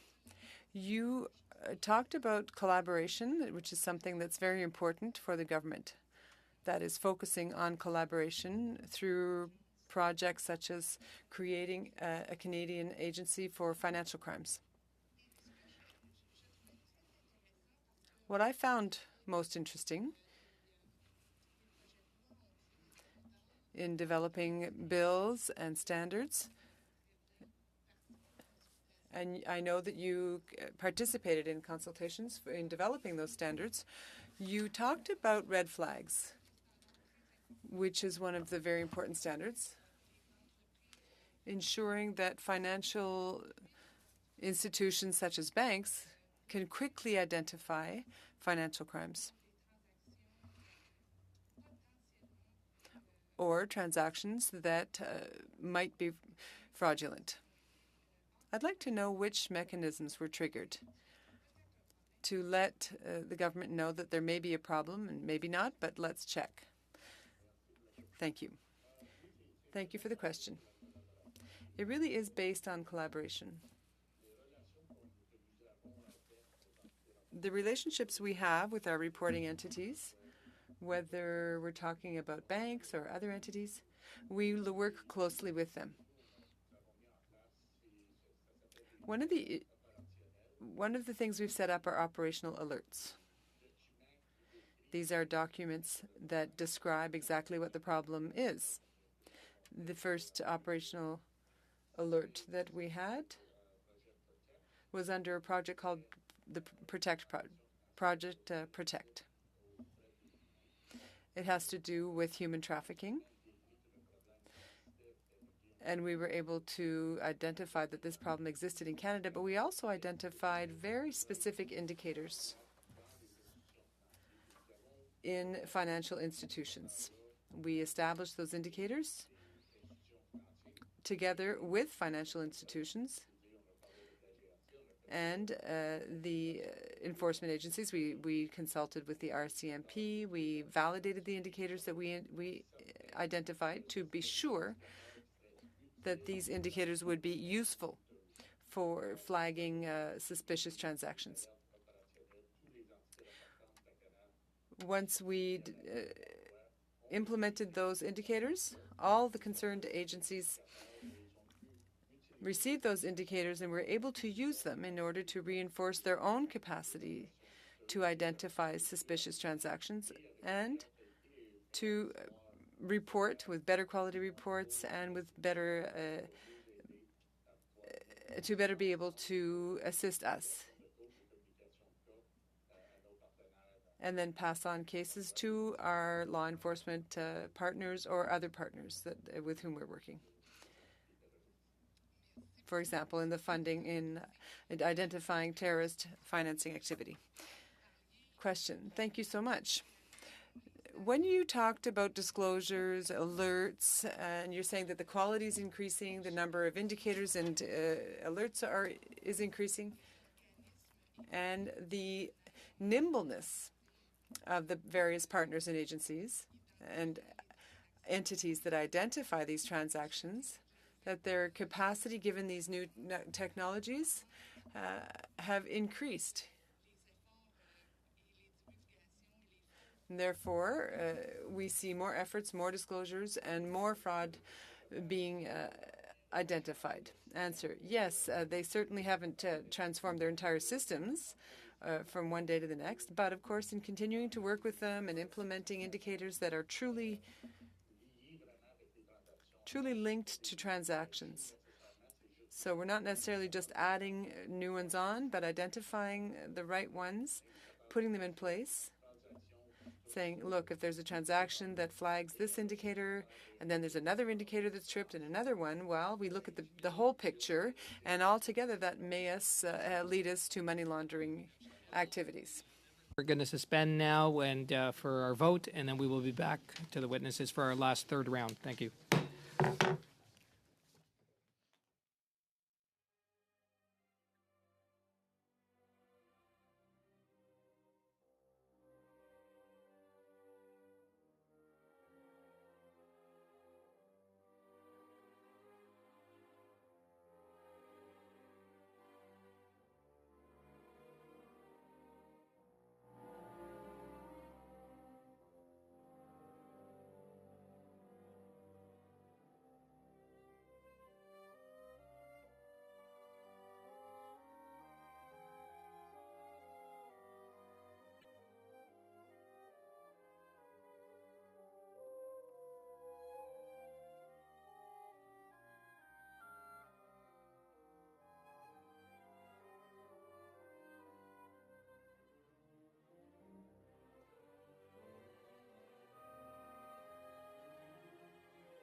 this will be our third round, our final round, and and thank you very much for the witnesses for your patience. We are going to start off with the Conservatives for 5 minutes. Mr. Chambers. Thank you very much, Mr. Chair, and obviously thank you again to our witnesses for sharing your stories today, but also for your patience. Obviously, this is a very important piece of legislation. I was and am very touched by Mrs. Serengay's testimony about those individuals who are food insecure, housing insecure, and those individuals who are in the greatest need. And I think that's precisely why some of my colleagues have been questioning some of the issues around fraudulent activity with or potential fraudulent activity with some of these benefits. So I do think that these are related, because every dollar that we send to somebody who's undeserving, ineligible, or a criminal is another dollar that does not go to someone in the greatest need. So I do think that these questions are very relevant. So I do have two brief questions for our witnesses from FINTRAC. First is, have you been asked to expand or complete a more fulsome audit of the transactions after having completed your initial sampling and review has the government asked you to do any further investigation on the benefits already provided? Thank you for the question. Other than the special bulletin where we provided, and that's available on our website, where we provided broader knowledge of the trends, topologies, what we've seen that is available to the general public, we do not actually do audits of those types of transactions. We provide intelligence as a financial intelligence unit to law enforcement when we reach our threshold. So it's not, it's not part of our remit to do an audit of transactions, and we only see a limited number of transactions. In any event, we would not see all the transactions that were related to the provision of CERB benefits. That's helpful, thank you. And I must say, I know that Canada is a world leader in undercover or investigations, and so I know FINTRAC actually has a very, very good reputation around the world for the work that it does. Where I think Canada does actually lag our peers would be on prosecutions and convictions. Are you aware of any enforcement actions that, as a result of the transactions you've identified, or prosecutions for these transactions that have taken place? There have been some enforcement actions, not necessarily, and again, as I mentioned earlier, unfortunately, there's the CERB fraud wouldn't necessarily be the only criminal act that may be committed by these criminals. So for which offense they're charged and which offense are prosecuted are not necessarily CERB related or fraud related in this particular case. There has been some enforcement action, I believe, in some provinces that have been taken. I am not privy to all enforcement action that's taken. Typically, I would read it through the media.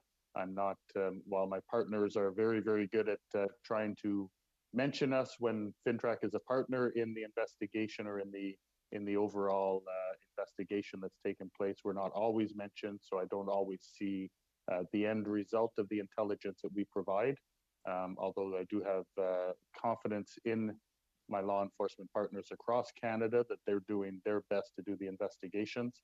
Again, these investigations can be very complex and they can take time, so we may be in a better position in the future to see what type of actions were taken, what type of investigations were successful, and whether or not there are prosecutions. Thank you. Thank you very much. I know I speak for myself, but perhaps other members of this committee, that we look forward to hearing some testimony or getting some information at some point from law enforcement agencies and the CRA to this particular point in terms of fraud and other criminal activity. Turning to the Chamber and the Tourism Association, thank you obviously for joining. I know you represent a very large and diverse member base.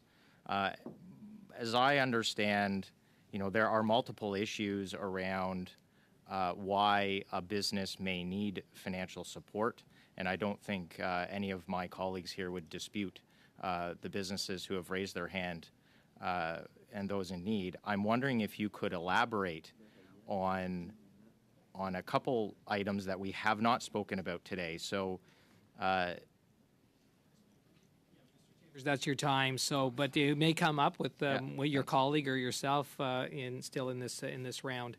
We're going to be moving over to the Liberals, and we've got Mr. Baker. And happy birthday, Mr. Baker. I understand. Yes. Thanks very much, Okay, Mr. Chair. yeah, I happy appreciate birthday. that very Yeah. much. I'm really happy to be here celebrating with all of you.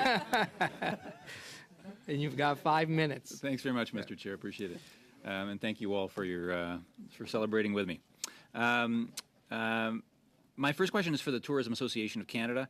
I'm wondering if you could speak briefly to the impact that the programs proposed in C2 will have on companies in the tourism sector.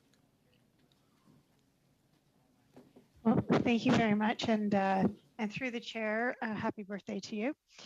The impact that this will have is the fact that it will keep doors open, it will keep businesses alive, and it will keep people employed. We are looking at a number of businesses, a large swath of businesses that did not have a great summer as far as revenues are concerned. And in fact, this is their second summer where it hasn't been good. But we're also looking at businesses in sectors that have been almost shut down until only just recently, and it takes a long time for them to come back, and that's the business events sector. So getting back together, meeting in person, return to the office, and getting those business functions back up and going, those are the kinds of things that support a lot of our businesses in the shoulder seasons, and a lot of those events are not taking place. Just to give you an example, in 2019, 3,451 business events took place across Canada. In 2020, 451.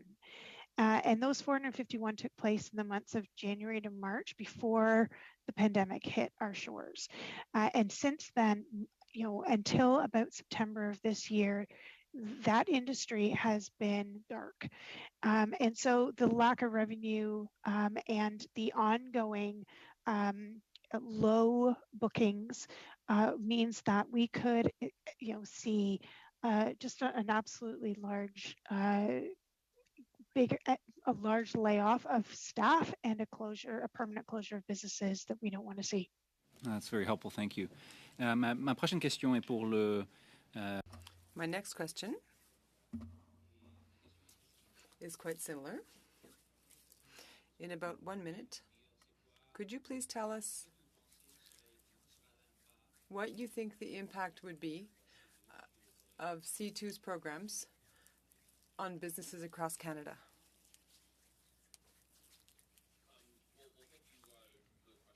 Again, also through the chair, happy birthday to you. So I think as much as Beth had talked about, a number of things that are important, I think in general terms, maybe just what I'll drill on specifically is with respect to the rent aspect of this program. It's not just about paying employees' wages. There are fixed overhead costs that businesses have to keep their space, under their use. They have to pay the landlord, utilities, insurance costs, which have gone up as well for a number of companies. And so having that portion of the support programs extended is also critical to make sure that they're paying that as well as their employees' wage bills. That's really helpful. Thank you, Mr. Agnew. And I've never been wished happy birthday through the chair before, so I appreciate that very much. The first time for everything here on this committee. Also to you, Mr. Agnew, a question. Some members of this committee have suggested that there's only help in C2 for businesses, but not for Canadian workers. But my view is that by protecting businesses from bankruptcy, by subsidizing wages, that we're actually supporting Canadian workers. So my question to you is through C2 and the programs in C2, are we not supporting Canadian workers?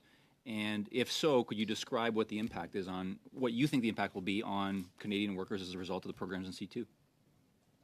Well, I may want my colleague Ala to step in, but I think just to say that, tagline that we always use is that small businesses are the engines of job creation in communities across the country, and that's not just a nice talking point, but I genuinely do believe it to be true, and I'm sure all of the members around this committees in their constituencies know that to be the case, because it is real people that are being employed who have real bills to pay and real families to support. But Ali, you might want to step in on some of the specifics for a minute.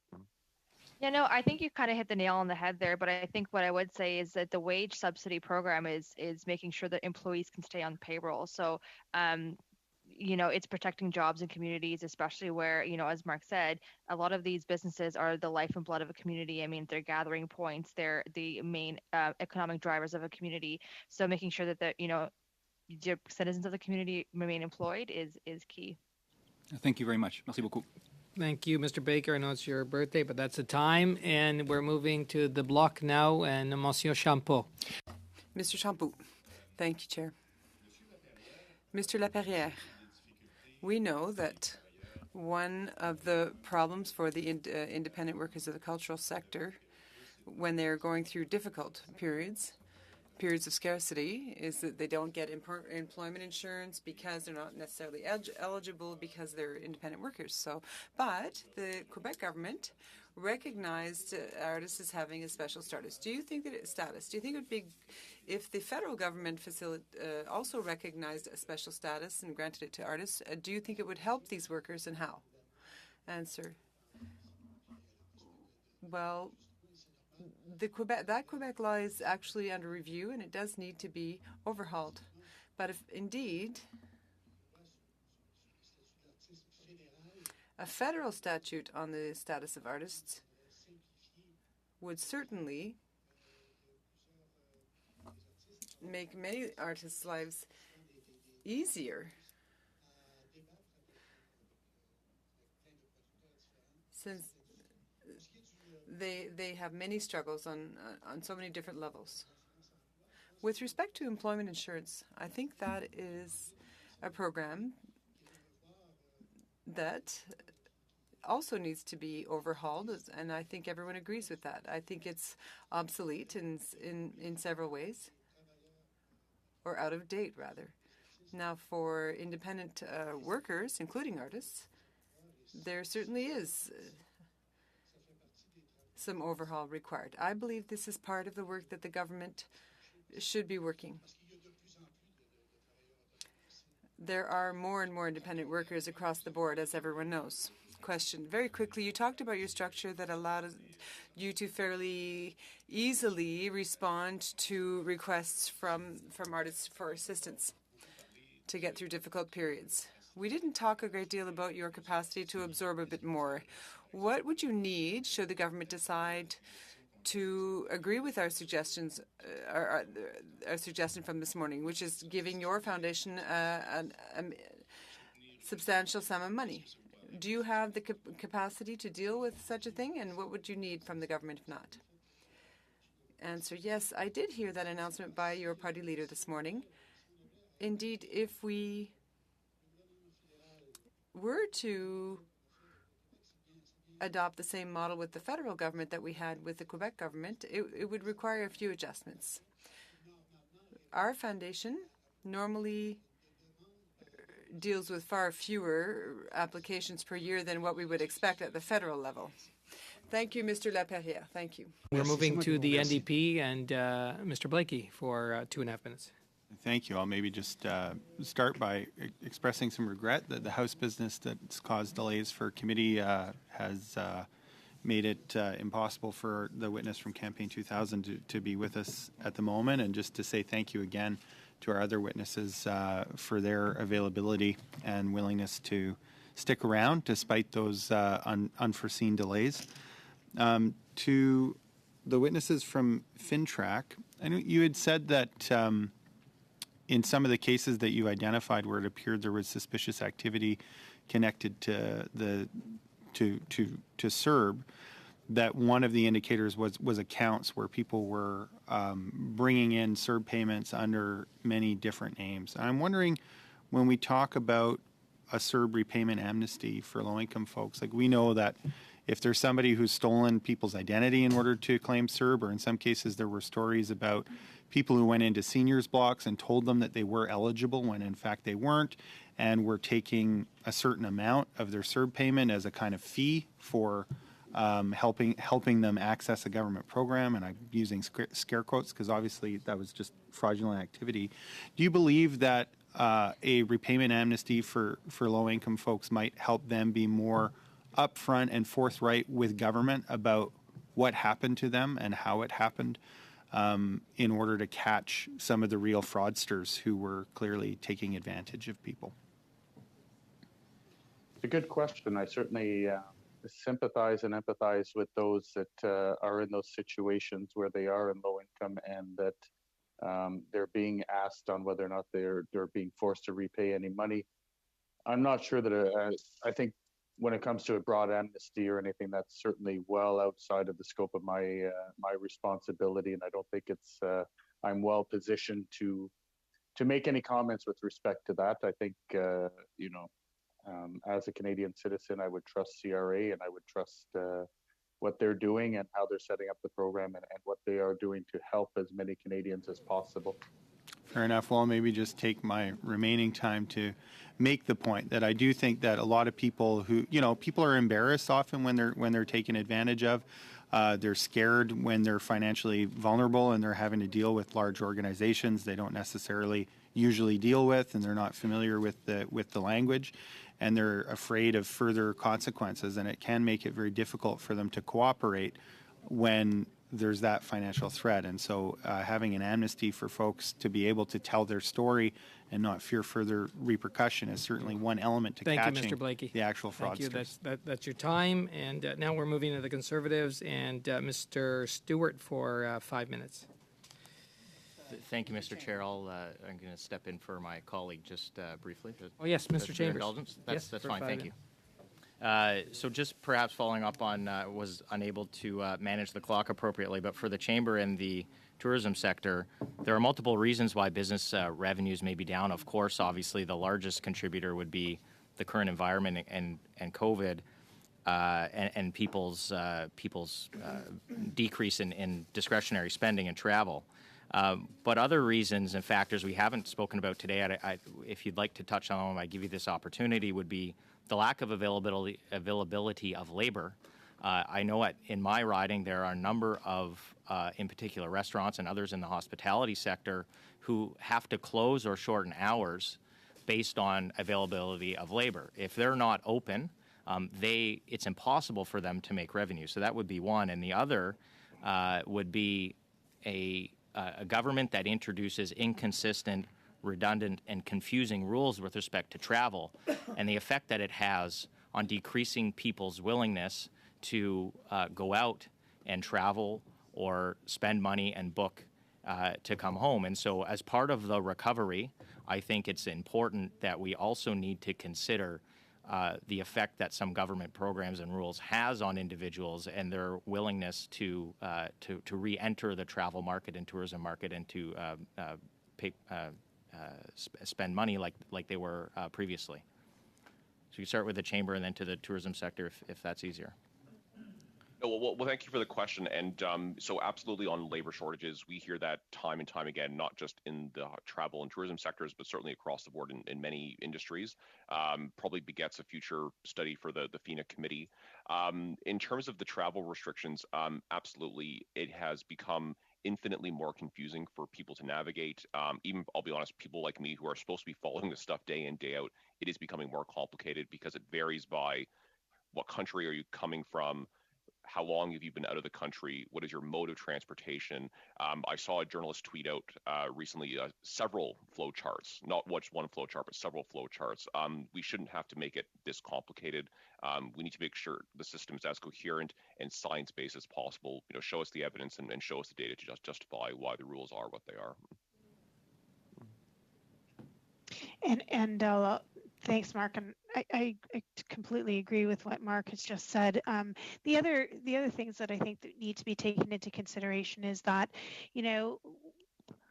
our industry was hit with with all of these restrictions. And because of the complete shutdown, the lockdown, the closed borders, we had to lay off an inordinate number of our employees. And that has caused some reputational damage. We are now seen as an unstable industry in which to work. And we've got a lot of work to rebuild our reputation as a great place to work and a great place to have a career.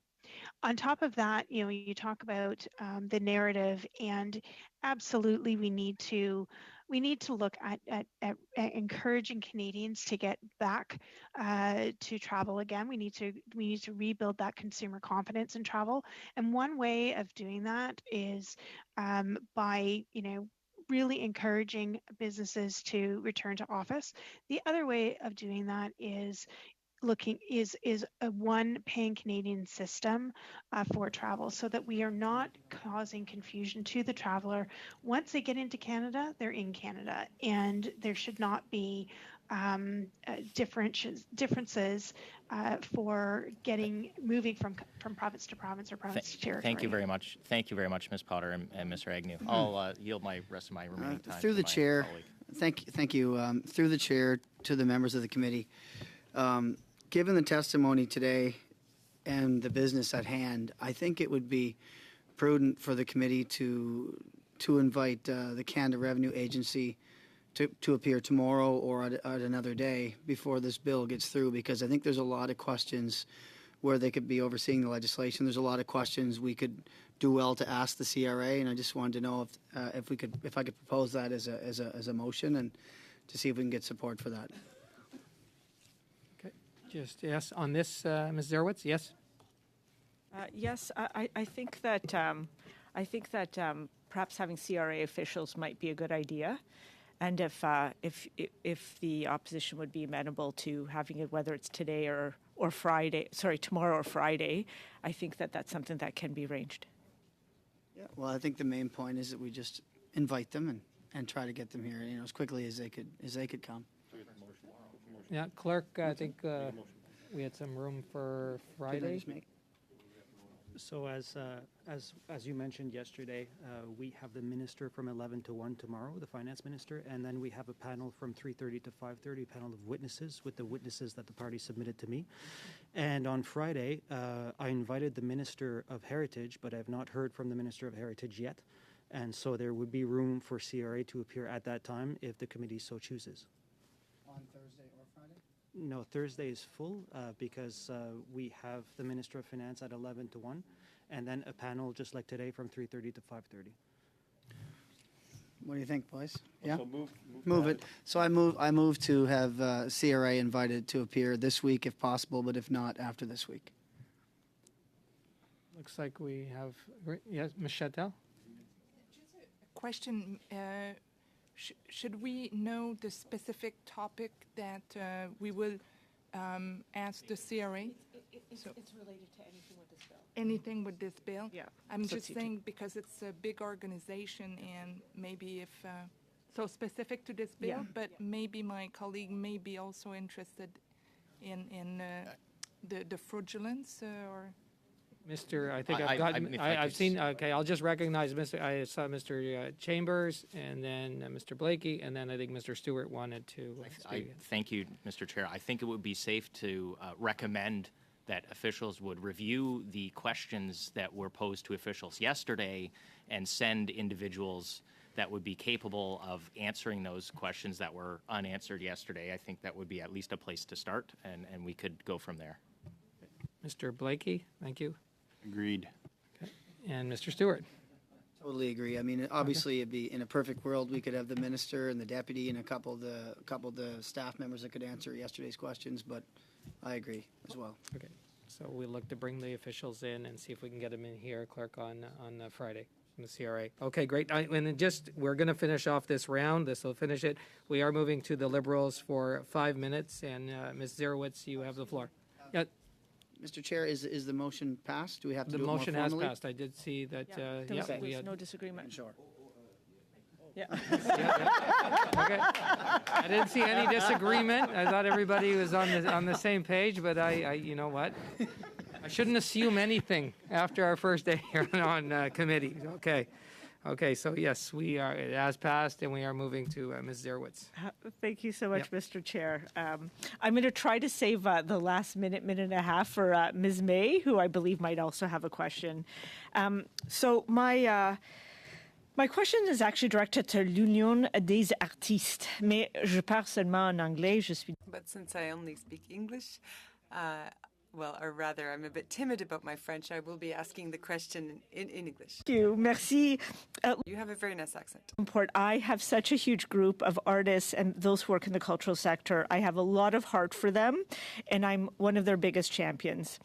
Now, saying that this bill, C2, is not intended to actually address sort of additional supports for the arts sector, but saying that we have made a commitment to the arts sector to say we will be providing some additional emergency supports because we know that artists have been disproportionately impacted, and we know it's going to take more time for them to sort of come out on the positive side as we try to move through this pandemic.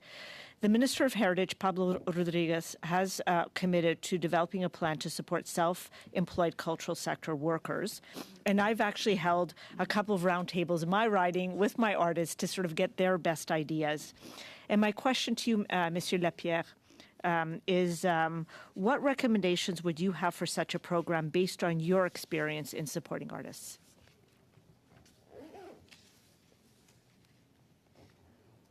Est-ce que vous comprenez la question? Oui. From my experience with that type of program, what's important for me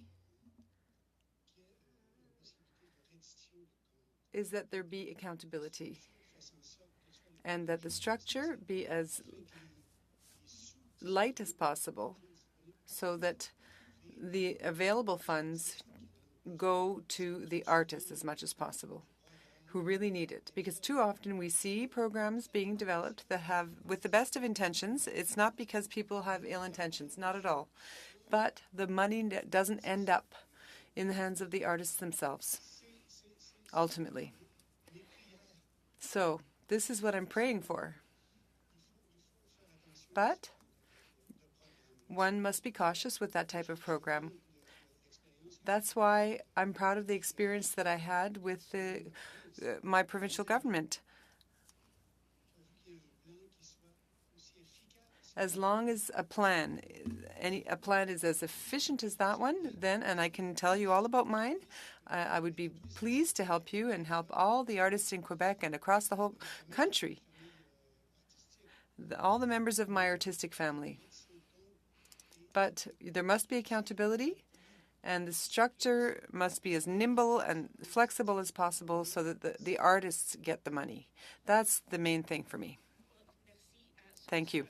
Lapierre, if you could actually maybe send in your recommendations just in writing to us, that would be very helpful for this committee, if you're able to do that. Just because you said keep it simple, keep it flexible, direct it to individuals. So I think that would be very helpful to us.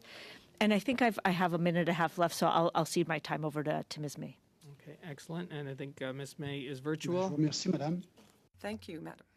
Yes, I'm joining you virtually, and I have to start by thanking Julie for a bit of time, and I'll be very brief. I'm going to ask questions of Beth Potter from the Tourism Industry Association of Canada. It's the first time we've met, and I want to congratulate you for the position. I'm sure you're sick of hearing people say that we'll all miss Charlotte Bell forever, but it was a tragic loss, but I'm sure you're going to do an excellent job. It's my question is this: I've a lot of tourism industry people in my riding, and they all support this bill. They want to see it passed, but it's not adequate to meet the challenges of the tourism industry right now. For instance, there's different rules if you're coming into Canada by ground or by boat. There's different rules around you can get rent help, but you can't get wharfage help if you happen to be the kind of business that relies on taking people out on the water. And there's so much more that needs to be done for tourism sector. So I just wanted to give you some time to suggest some of the other things that we as members of Parliament should be looking for to help. Well, thank you, Ms. May. Really appreciate your kind words. You know, our industry is unique. and there's no getting around that. We're an industry that brings people together. We're an industry that ebbs and flows with not only the weather, but the seasons.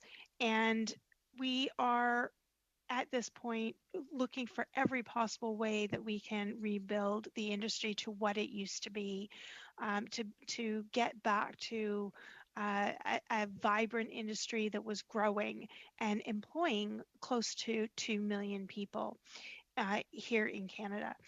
We are an industry made up of seasonal businesses, and certainly we are continue to work with finance officials on the background of this bill to make sure that seasonal businesses will be able to take advantage of this tourism and hospitality recovery program.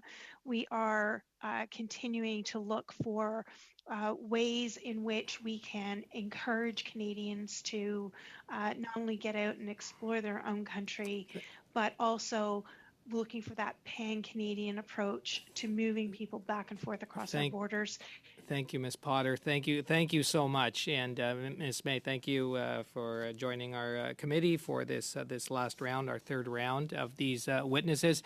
Just on behalf of the Standing Committee on Finance, we'd like to, on all the members, all the staff, all the interpreters, everybody here, thank you very much for your testimony. Thank you to the witnesses. Thank you to what you do and all your members.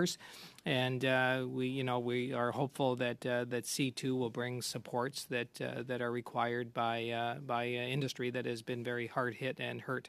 So thank you very much, and that will conclude our meeting for today. Thank you. We're adjourned. Yeah. And tomorrow we're on at 11. Yes, everybody. Yep. Thank you.